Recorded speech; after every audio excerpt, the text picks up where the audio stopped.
Imagine you have a problem where you're working on initializing a connection pool using Async and encountered some issues when migrating your SQL endpoints to an API router in a different file. The circular import errors are giving you a headache, and you're unsure how to pass the necessary dependencies to your new API router. The solution to your problem lies in restructuring your code a bit.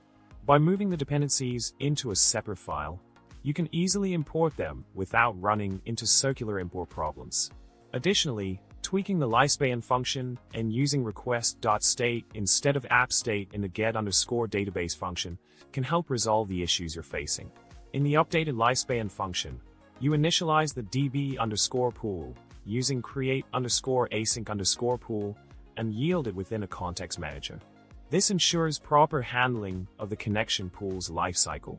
Then, in the get_database function, you access the db_pool from the request.state, providing you with the necessary database connection for your endpoints. By following these adjustments, you can smoothly migrate your SQL endpoints to the new API router without encountering circular import errors. This restructuring allows for better organization of your code and improves the overall maintainability of your project. And that's a wrap.